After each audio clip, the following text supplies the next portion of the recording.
Hello everybody, this is Mr. Rob and welcome back to another episode of the South Carolina Gamecocks Dynasty here on EA Sports College Football 25, where we've reached another off-season as we get ready for year number 7 of this series, by far the longest series we've ever done here on YouTube. But the Gamecocks are ready for another year. If you're excited for this one, make sure you drop that like and subscribe down below, especially if you want more Dynasty Mode content.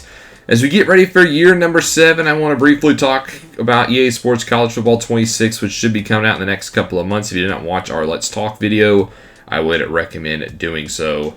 But with that game coming out in a couple of months, we have maybe a couple of years left here in this dynasty. So this is a big off season because, like I just said, we only have a couple of years. So the chance for a playoff and a national championship are getting slimmer and slimmer. So we got to make the most of these times. So let's jump right into it. Get ready, this team, for another season. If you missed it, we went over the recap last episode. Here's a quick look at how that year unfolded. We went 9-4, started off going 7-0, got all the way up to number 5, then kind of took a detour as we lost a pair of games before beating number 1 Oklahoma and then losing our final 2 regular season games. We did win our bowl game this year to close out the year at 9-4 and 5-3 in the SEC. We fluttered in that 4-4, 5-3 area in the conference for too long. So this is the year we finally need to take that next step and push towards Georgia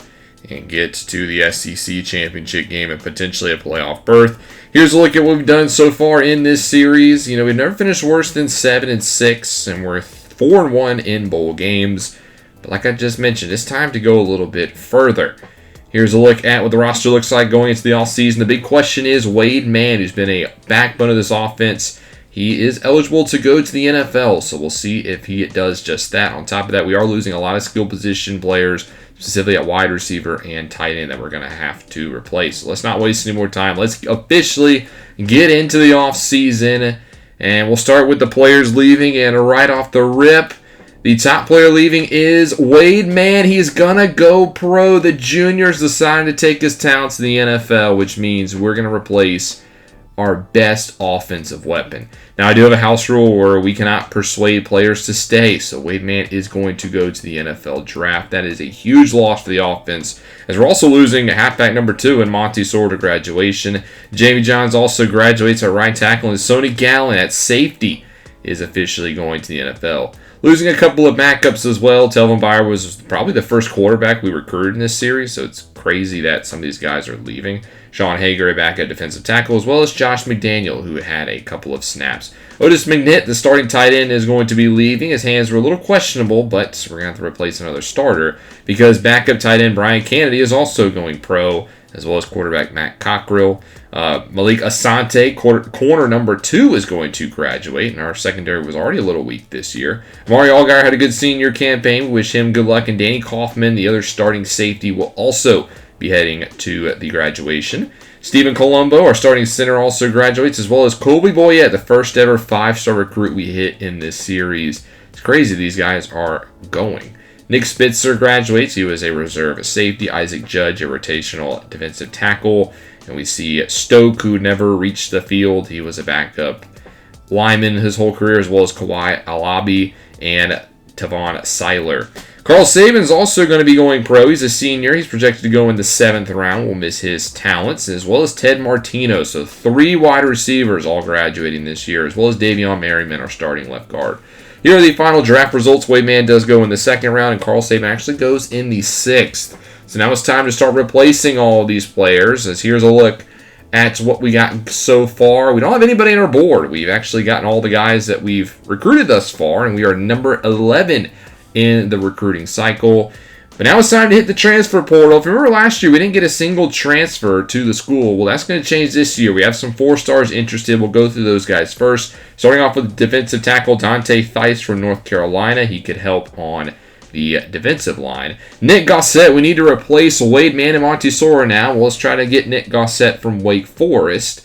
And then there's also Titus Franks from Fresno State, another defensive tackle, the 7th-ranked transfer in the portal. Steven Slaughter at center. We just lost Colombo. How about trying to get the former California Golden Bear and then trying to increase the secondary with cornerback Joe Sari of Mississippi State. We'll see how these guys look so far. Starting off with Dante Theis. He's a very strong run-stopping defensive tackle who I think can fit now that we're going to a 4-2-5 defense. Nick Gossett trying to replace Wade Mahon. He's more of a receiving back, not the fastest, but he can catch the ball out of the backfield, and that would help our offense try to find its identity once more. Tyler Titus Franks, a 6'3", 328-pound lineman. He is strong as well, and he honestly might be even better than Theis. We go into center, Steven Slaughter, a pass-protecting center, and he definitely has the pass-protecting traits, as well as some solid run-blocking skills as well. The final 4-star, Joe Sari, is a slot corner, and he's got a pretty decent man coverage, but he is a junior. He'll be good in the short-term fix. Now we'll head to the 3 stars we're looking at. The 3 stars got us number 1 is Pat Colombo from Air Force, looking to leave the military academy. We need a new tight end, and he's only a freshman, so we'll offer him a scholarship, as well as Sam Nielsen from Wake Forest at right tackle. Eric Merrick, another corner, who is looking to come here, a freshman from Colorado. So we'll offer him and see what he does, as well as Patrick Vildor, another halfback option for us from Charlotte. How about a quarterback, Roy Durant? We don't need a quarterback, but we need some depth, so the former Duke Blue Devil will be a target of ours, as well as Torrey Fowler, another freshman guard from Bowling Green. And then how about the Western Kentucky halfback, George Cheeseman? Western Kentucky was just the runner-up. How about him for a little bit of depth? We'll start with Pat Colombo. He's pretty decent, I would say. Not bad in the route running ability, so maybe he can be our replacement for Otis McNitt. As far as Sam Nielsen from Wake Forest, he's an agile tackle, and he's good in the finesse. Not sure how he is overall, but we'll offer him the scholarship. Eric Merrick from Colorado. We only know that his man is 81, his zone is 70. Not the most overall skill set, but he's only a freshman, so he's got some room to grow. Patrick Vildor, another receiving halfback, and the Charlotte 49er is not as good, I would say, as Gossett, but we need halfback depth. Roy Durant is an improviser who's got a pretty good deep ball. Not the best throw power, but he's got some speed. He could be a good reserve quarterback as a junior. And then Torrey Fowler, the freshman guard. I like his traits, especially that pass block power. And then finally, George Cheeseman, a power back, so a bit different of a skill set than Gossett and Vildor. He can be more of a short yardage situational guy. So here's a look at how we're going to end the first week of off-season recruiting. A lot of guys getting max points, all the 4 stars getting to the max, and a lot of the top 3 stars that we like a lot. And you can see the order that we have them in. We simulate the first week of off-season recruiting, and nobody actually commits to the program. And here's a look at what the battles are shaping up like. Steven Slaughter at the top. He's got us number 1 now, as well as Titus Franks as we pass Clemson. Dante Theis, we're up number 1, passing NC State, the hometown team. And then Joe Sari, we're up to number 2 now, but we're still behind Auburn, so that's not going to be easy. Nick Gossett, we're number 2 behind NC State. And then Torrey Fowler, also behind the Wolfpack. Pat Colombo, the first 3-star that we like. We need a new tight end, and we're firmly out in front of him. George Cheeseman up to number 2, but Ole Miss has made a run at him. Eric Merrick up to number 1 now. And then it's Sam Nielsen as we're battling Clemson for the in-state guy. Patrick Vildor is going to be a little bit tougher. The Tigers have a big lead on him. And then Roy Durant is favoring Appalachian State. Here's a look at how we'll put the points into the guys going into week number 2. A couple of guys on the docket for some visits. Sari, Fowler, Colombo, Nielsen all should be visiting the school, as well as Roy Durant this week as we simulate the second week. And we get our first commit of the offseason. Steven Slaughter, the former center for Cal, is going to be coming to the program. Fortunately, though, we do lose out on Dante Theis. He commits to the Wolfpack. We had a big week. Get him into town, and he commits going back home to Raleigh. Here's a look at the points going into the second week. And not a lot of movement on some of these fronts. And some of the guys we are behind go a little bit worse. But Eric Merrick must have had a good visit with Georgia Tech. He's leaning towards that program. Week number 2, we get Pat Colombo, the Lawrence, South Carolina native who started his career at Air Force, comes back to the state. He could be a potential tight end this year. And Eric Merrick does come back to South Carolina. So despite Georgia Tech trying their best to sway him, he actually does go to South Carolina after all. Sam Nielsen will also commit to the program, the former Wake Forest Demon Deacon. So we get 3 this week, but we do lose out on a lot. Titus Franks commits to Tennessee. And then Joe Sari will go to Auburn, the defending national champions. NC State gets another pair of players. Nick Gossett will go to the Wolfpack, as well as Torrey Fowler. So no luck with the halfbacks, as George Cheeseman also goes to Ole Miss. Simulate the next week of the offseason, and no commits, and we actually lose out in the final two. Patrick Vildor to the Tigers of Clemson, and Roy Durant will be playing quarterback at Appalachian State, which means this is the final recruiting class. Overall, I thought we did all right in the offseason. Could have did better, I believe. I think we lost out on a lot of guys that I did like. NC State stole a few from us, the team that we just beat in the bowl game. And we'll see them this season as well. So we could see a lot of the guys that we lost out on. Obviously, not getting a halfback could be detrimental to this offense. We'll see how they do from there. We end up with a 14th ranked class a year from after being the best class. We are the 14th in the country. That's best for 6th in the SEC. And here's a look at how the top prospects went in the recruiting cycle. All the 5 stars you can see on the screen. Ohio State did very good. Clemson got one. Houston even did pretty solid. Georgia's, of course, going to get a couple of recruits in the 5-star range. But Notre Dame did really well this year in the recruiting cycle. They ended up with the number 1 class in all of college football. Oregon also did good. Southern Cal with a few 5-star recruits.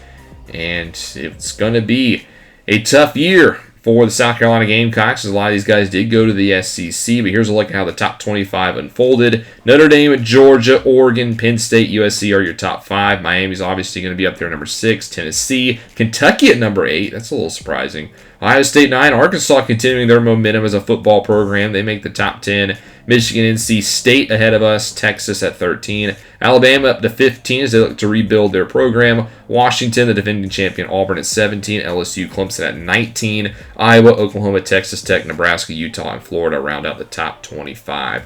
So again, here is our final recruiting cycle. Let me know in the comments section, how do you think we did? We added a couple of transfers to the program. We did good in the offseason, trying to build this team up, but I do have some reserves for how the offense is going to look. We didn't get a halfback in the portal. We also didn't get a wide receiver after we lost our top 3. So a couple of these wide receivers who are going to come in as freshmen, like Beck and Ben Shaw, are going to have to produce early, I believe, in their careers. But here's a look at all of the guys again, and you can pause it and take a look at who you think is the best recruit for us in the offseason. Now, as far as custom conferences, this year there's not going to be any movement in college football, but next year there could be some big movement across the board in some of these power conferences as some of their TV deals expire after the 2030 season. So we'll see how that looks in next offseason. But here's a look at the team going into year number 7, the 2030 season. We have a 90 overall team. I think that's very generous because I think our offense is a little bit shaky at the skill positions, and our defense, we lost a lot of talent there. There's no bona fide stud, I feel like, on the defensive front. I think it's a well-rounded team, but nobody really stands out at number 1. But we'll see how this team does going into the next episode. That'll do it for the offseason. We'll have the preseason up next, where we'll take a look at some of the teams around the country, as well as see what the schedule looks like for the South Carolina Gamecocks. That's going to do it for this one. Thank you guys so much for watching. I hope you guys are ready for year number 7, because I am. I'm ready to get back onto the field and see how these Gamecocks do as we look to push towards a, hopefully, playoff football berth in the future. But thank you guys so much for watching. If you enjoyed, make sure you drop that like and you subscribe down below, especially if you want more Dynasty Mode content. This is Mr. Rob, and I'll see you in the next one.